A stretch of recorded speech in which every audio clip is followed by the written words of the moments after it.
Hey guys, good afternoon. How are you today? My name is Dana Damara. Welcome to Astrocast.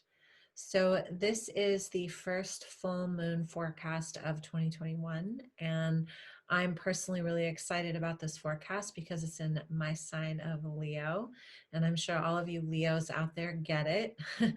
So there's a lot to cover, and I want to get started right away. So if you haven't been here before, please, if you want, take some notes, grab a piece of paper. I like to actually create a ritual out of it when I'm listening to my teachers talk. So I'll light a candle, I'll get quiet, I'll get my special journal out, and I'll just make sure I'm not disturbed. So if that's you, I would do that as well. Also, feel free to take a moment of just some quiet breath and a little bit of stillness. Just really drop into the transmission that will happen now. I did a little meditation before I showed up today, so I just want to go ahead and drop right in. Okay, so um, one more thing I want to say before I forget is that I will begin hosting full moon circles online when we can be in person or when I feel comfortable in asking people to gather. I will let you know. But in the meantime, my first full moon circle of 2021 is this Thursday from 6 to 7 p.m. So if you can join me online, that would be great. Would love to have you. It will be recorded and available for you to view again up to 48 hours after the moon circle has ended. Okay, so if you go to danadamarayoga.com, you'll see Moon Circle on there. You can also find it on Instagram and just sign up, pay the drop-in fee, and then make sure you listen to this entire video before the full moon circle. Because at the circle, I won't go into everything as deep as I will here. Okay, so really excited, full moon Leo.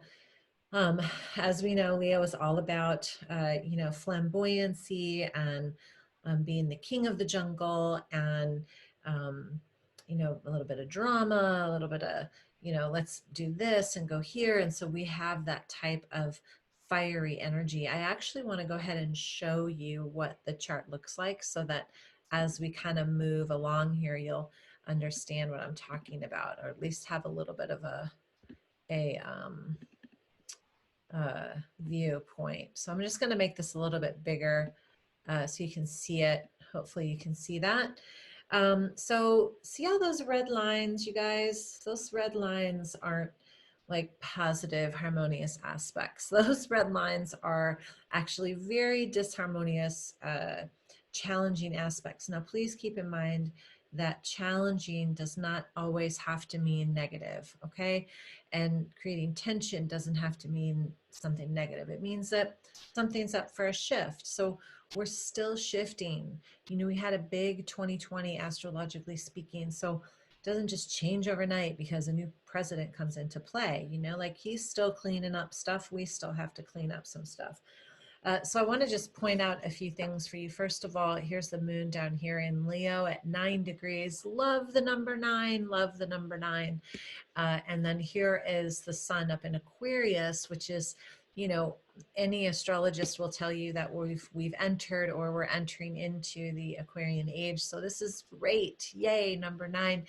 I also want you to notice here Jupiter is at 9 degrees as well. So that means that the sun and Jupiter are conjunct each other. So in a roundabout way, we've got expansion. So when the sun and Jupiter come together, it is a potential for really amazing expansive power. Now, Jupiter's also opposite the moon because the sun's opposite the moon. So when the sun and the moon are opposite each other in the sky, that's what creates that full moon, right? So you have Jupiter sitting right there, right close by. Now, notice this too here. I'm going to be going over all of this in detail. Saturn is pretty close to the sun. I mean, it's within 5 degrees, close enough to kind of have a little look, okay? And then we also have Pluto and Venus here in Capricorn. Pluto is not going to leave Capricorn until like 2023, I believe. So Pluto and Venus are in Capricorn. That's another aspect I want to talk about. And then this year, Uranus and Mars, Uranus and Mars conjunct each other on Inauguration Day, and they're still very close to each other, just sitting there within 4 degrees in Taurus. And I'm going to talk a little bit about that as well. But what I want to point out is that, see this here, Uranus and Mars, right, is creating this T square to the sun and the moon. So it's creating this energy that is has the potentiality of like implosion, explosion. My teacher said like quaking energy. It's like quaking energy, like everything is just wanting to shift. And um, that's it's again, it's not a bad thing. It's especially because if we think of and remember that Leo is all about love, and I can attest to that. Leo governs love. Leo is about loyalty, generosity. Leo's all about the heart chakra. Leo loves and loves to be loved and loves to love. So, you know, really remember the overarching intention of this full moon is to really free us from the old stuff and move us into this idea of love. Um, that means that we move through initiations, and that's what we've all been through over the last however many months, is just initiation after initiation after initiation. I wrote more about that on my Instagram. So if you don't follow me yet on Instagram, I would say scoot over there to Dana Damara Evolution, and I have a whole write-up about um, how I feel this week will go. I'm gonna just press stop share. So full moon in Leo really gives us this opportunity to expand on our idea of love, what love means, you know, what we love so much that we would be willing to fight for it, what we have loved so much that maybe we've kind of moved it off to the side and haven't paid enough attention to it. This full moon in Leo is really asking us to get clarity around those places in our life that require a roar, so to speak. They require like a, hey, remember this? Like, remember this? You used to love this, and you've been so busy doing this that you forgot about this, or whatever it is, whatever your storyline is. This energy is asking us to come back to that Leo-esque part of ourselves. I want to actually share the screen with you again. I just love doing this because to me it brings it all into perspective. Some people will look at this and they'll go, I don't get it. This is like, and I'm like, oh my God, this makes so much sense. I get so excited. So it gives us the red aspects, the red lines creates a, Mars is about intensity. Mars is also fire, and it creates this like, let's go, let's move forward, let's do this, you know.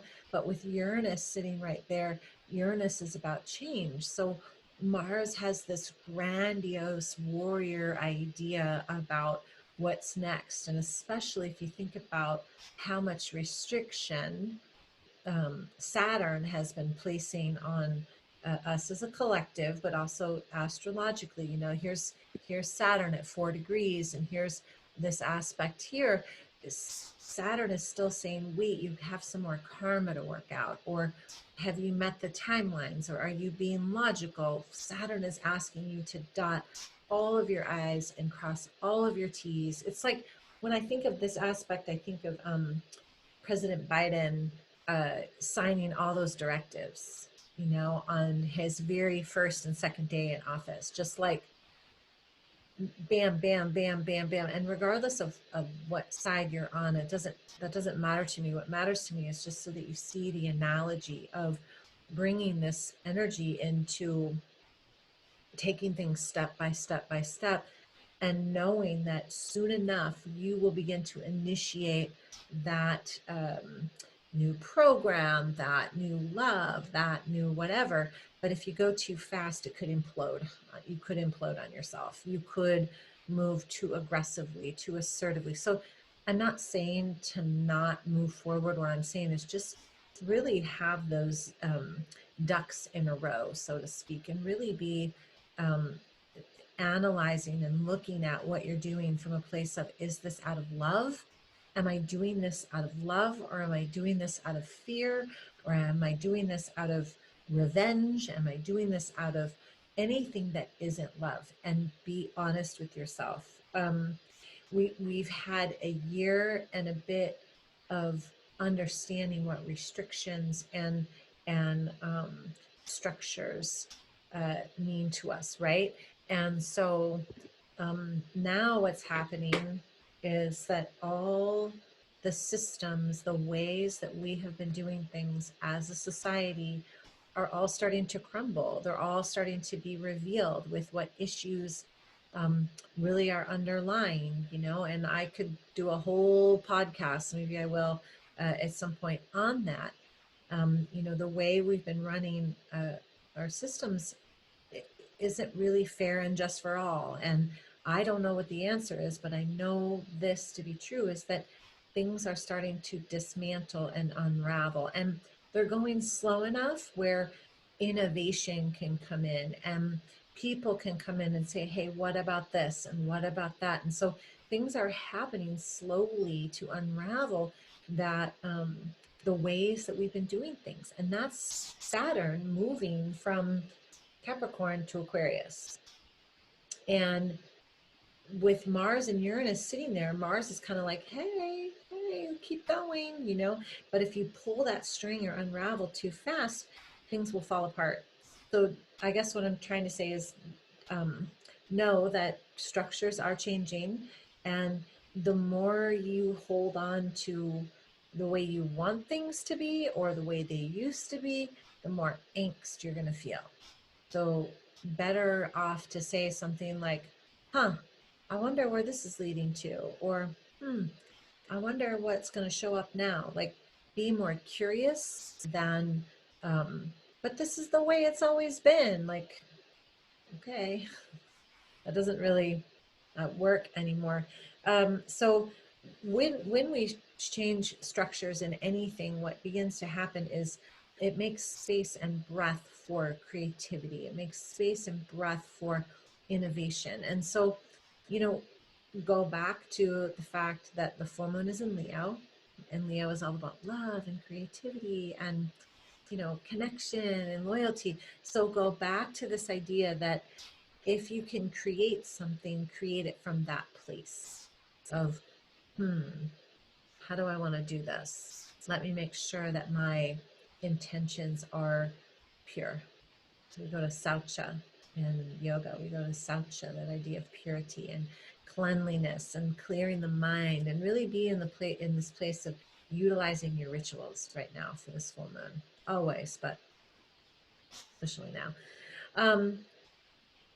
So we're breaking free from these old belief systems, and that goes back to the Mars and Uranus conjunction, right? So we're breaking free of these ideas of how we've done things for a very long time.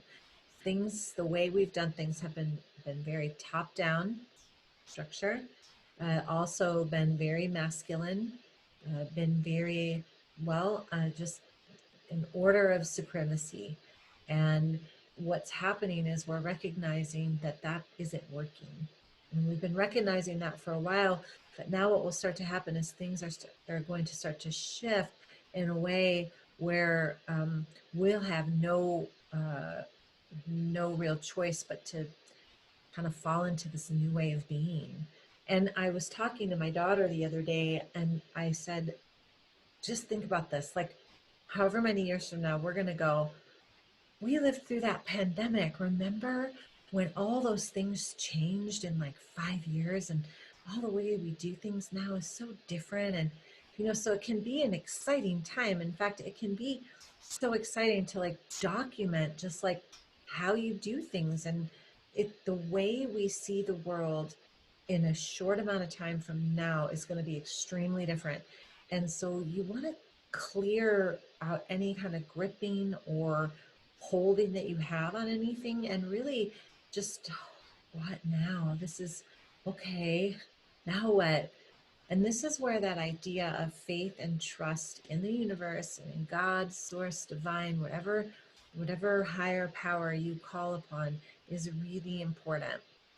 So I would say put those rituals into place just so that when this energy starts to move quicker or it affects you directly, you're not fighting the current, so to speak, right? You're not trying to swim up the river.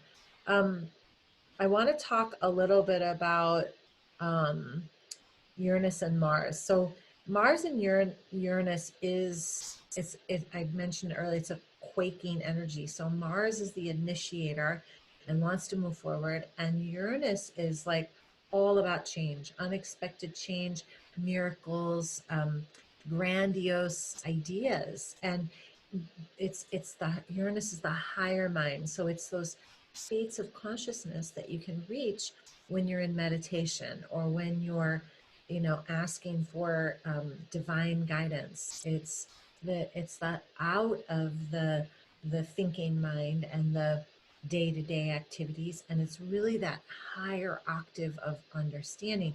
And when we allow ourselves that space to connect, what happens is we get these lightning bolts of inspiration and we get these lightning bolts of ideas. So um, another thing that you can focus on with this full moon is really asking yourself, where can I kind of turn up the volume of my meditation practice? Where can I, drop into nature a little bit deeper? Like, how can I amplify that connection to the higher power that I know I have access to? How can I amplify that? Not distract, but how can I amplify it? And you don't have to act on whatever it is that comes through. In fact, I wouldn't on the full moon, but I would really just start to ask yourself, what is it? What is it? A lot of us are in for, we've changed a lot of the way we do our business, a lot of the way we communicate. Maybe the people who are in our lives, who were in our lives day to day, however many months ago or a year ago, are no longer there for whatever reason. So now, how do we function? I just said today in my mentorship program, like I have realized so completely that um, I miss my yoga family. Like that whole like being in the same room and like just touching people is like, oh, that fed me. And I didn't even realize how much it fed me until like, you know, 4 months ago when I was like, wow, okay, I've just been in this like, I don't want to say survival mode, but like a reactionary mode of like, okay, I got to change my business. Okay, I got to do this, got to do that. And okay, got every new systems in place. Okay, wow, now I feel so different, right? So we're moving along that slide of, and this isn't for everybody, but we're moving along that slide of things are shifting. And now we're beginning to notice what's changed. And I said this in mentorship today, the biggest thing we can do is just internally gaze. How do I derive that sense of connection without being in a room full of people? What can I do differently now that will afford me that same space of connection and love and light that I was getting before, right? And that's again a whole nother podcast. um, the full moon is also squaring Mars. Remember, I'll show you again just for a little reminder. So it's a little T square. Mars is at 10, squaring the sun and also squaring the moon. So it's kind of a messy little aspect. So the full moon squaring Mars, it gives us like an insatiable need, a desire to like meet our passions. Like, okay, this is really what I've wanted to do my whole life. And so now I'm going to do it, you know. But remember, where Saturn is, you may meet resistance. So if you start to meet resistance, your first instinct, astrologically speaking, will be like, no, this is what I want to do. I'm ready. But take a breath and go, okay, there's the resistance. There's resistance for a reason. Not sure why, but there's something else I need to look at. If you don't meet resistance, then great, right? But just be mindful of how these things are showing up, right? Um, Jupiter conjunct the sun. So I mentioned that earlier. I showed you a little picture of the sun with Jupiter. Looks like a number 4, sitting right next to the sun in Aquarius. So awesome. So awesome. So this is like expanding everything. It just makes everything a little bit bigger. Jupiter is about wisdom and knowledge and justice and just expansion and positivity. So, you know, Jupiter conjuncting the sun is going to illuminate those places where um, maybe shifts need to be made, or maybe you're not focusing enough on the joy in your life. Maybe it's time for you to like have some fun, you know? Um, so really, you know, just begin to notice where that expansion is happening. Maybe you have a new relationship that's come up for you, you know, and maybe it's a new job or a new way of doing things. Pay attention to what's expanding in your life and put your focus there. Don't worry about Mars and Uranus, they'll figure it out. Put your focus where things are beginning to expand. And it's a good time actually to like take a new course, like to learn something new. And I can affirm that because I have pulled that knowledge card every morning for the past week and a half in my oracle reading. It's like almost every morning there's a knowledge card. There's the knowledge card. It's time to like learn something new that will expand your awareness around whatever it is, you know. For me, I'm diving deeper into my shaman teachings, you know, and I'm into my somatics. And so what I don't know what it is for you, but now is a good time to dive a little bit deeper. Um, Full moon opposite Jupiter. So if the sun is conjunct to Jupiter on a full moon, straight down, that means that the moon is actually opposite. So this is an energy that, you know, if you think of the moon as being like feminine and love and um, positivity, right? So Jupiter will expand those qualities, but because Mars and Uranus is sitting in the aspect that it is, because it's also squaring the moon, you might feel a little bit more guarded, or the words might not come out quite right. But just know, remember it's a full moon Leo. So the overarching energy is heart chakra, love, loyalty, grace, like just this like desire to be in love with another, with this life, with self, just to be in that state of love. So I would say overall, like be more willing to share your feelings if you're one of those kind of closed off people, or if you're kind of guarded, but maybe you're like on the brink of like, well, I kind of want to say this thing. That would be the time. But just remember the why. Have it come from not an egoic place or a controlling place or a vindictive place or whatever. Have it come from like a super pure place, if that makes sense. I like to, whenever I'm in this space with this type of energy, I like to write things out first, and then I kind of like practice them, and then I drop in and say what I want to say. Unless it just comes out, then I just allow it to come out. And then just a couple more things. Mars squared Jupiter, so it gives you enthusiasm and courage. So remember, Mars is the initiator, right? Mars is like go time. Jupiter's expansion. So Jupiter squaring Mars is going to expand that push of Mars. So just be mindful. Don't act rashly, not without thinking. You know, you can be risk taking, it's okay, but just kind of choose your path, your battles, your strategy, whatever, wisely. Just choose wisely. And I'm not sure what's going on for you, so just choose wisely. Okay. And then just two more things here. Moon trines Chiron. So I don't talk a lot about Chiron. I'm going to show you where Chiron is on the screen, but Chiron is really important. Um, Chiron is right here. And you see, there's not even really a line there because some astrologists and some astrology pages don't really pay a whole lot of attention to Chiron. But Chiron was discovered in 1968, I think, no, 1973, somewhere around those years when I was little. And Chiron is the wounded warrior or the sacred healer. So Chiron is all about healing. And when the moon is trine to Chiron, and they're within like 4 degrees, it creates a sense of healing through love. So, right, Leo's love, Trine to Chiron, all about love. So if you have like a forgiveness letter to write, or you want to tell someone you love them, or you maybe need to love yourself more. Maybe it's time for like you to love yourself more, right? Now's the time to do it, because that will create the healing that you're quote unquote looking for, okay, through love. And I think that might actually be like kind of a good just rule of thumb. Most healing takes place through love. That would be a good rule. But with this energy, it's really, really, really true. And then, and this is what I'm saying, like, remember I said in the beginning, all these red lines, like, everybody looks at it and goes, oh my God, this could be terrible. Or it could be really good. You never know. One more aspect, we have Venus conjunct Pluto.